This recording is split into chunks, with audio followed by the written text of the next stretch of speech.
ये जो इंडिया है ना, यहाँ कुंभ मेले को कोरोना वायरस से स्पेशल प्रोटेक्शन मिली हुई है क्या? Take a look at these pictures. Do you see a mask? See a mask here? No. Any mask in this video? No. Again and again, no mask, no mask, no mask. And let's not talk about social distancing. 35 lakh people took part in the Shahi Snan at Haridwar on 12th April, a similar number on 14th April, and there will be another Shahi Snan even on 27th April. 1 crore Indians defying COVID protocols, willfully putting themselves, their families and friends in danger of contracting the virus. Swami Vipulanand of the Bairagi Akhada told the Times of India in Haridwar, I am not wearing a mask because in case I get corona, the Ganga will wash it away.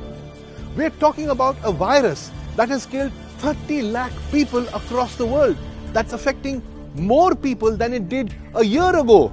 Over 1.5 lakh cases and over 500 to 600 deaths daily in India now. Okay, 1 year ago, I used this badi balti, this big bucket and this chota container to explain how a country can handle corona successfully or unsuccessfully.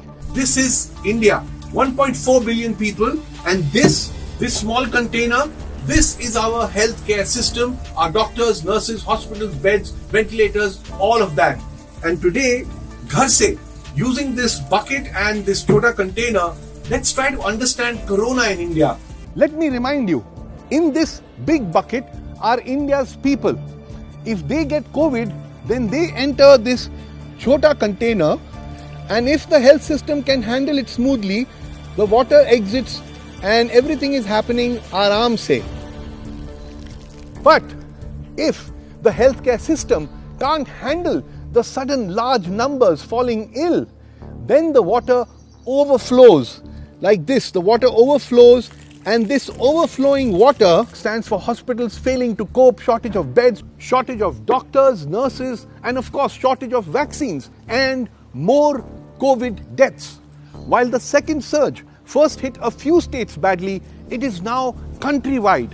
Cases have risen by 334% in Bihar in 1 week, by 281% in Uttar Pradesh. In Uttarakhand, where the Kumbh is happening, 175%. So, looking at these two headlines together, lakhs at Kumbh, Shahi Snan, Corona protocol ignored, and active Corona cases at record levels in India, new cases, deaths all rising. Seeing these two headlines, we are forced to ask कि ये जो India है ना, यहाँ पर ये दोनों headlines एक साथ कैसे? Uttarakhand Chief Minister Tirath Singh Rawat himself assured that there will be no roke-toke on devotees. We are sure faith in God will defeat the fear of the virus. There are pictures of Rawat taking part in the Mela without a mask over his face. On the day of the Shahi Snan, Haridwar's top cop Sanjay Gunjal gave up, saying there could be a stampede-like situation if police tried to ensure social distancing at the Kumbh. CCTV cameras were supposed to use artificial intelligence to capture photos of faces without masks. Did they work? Were devotees bothered about them? No. And of course, all this criticism has to be done in hushed tones, because how can we even hint that the Kumbh could be a super spreader event? In fact, when media quoted a central government official saying that the Kumbh Mela could be a super spreader event, the Union Health Ministry called it fake news. But if that is fake news, then why did we target 3,500 members of the Tablighi Jamaat a year ago? Why did we jail them for months, even charge some of them with attempt to murder? Why were they abused by government-aligned media? Why were offensive words like Corona Jihad coined? Had COVID protocols been in place by February last year, the Jamaat gathering would rightly have been called off. But we had just a few hundred active cases then, so we didn't. But today, there are 12 lakh active cases.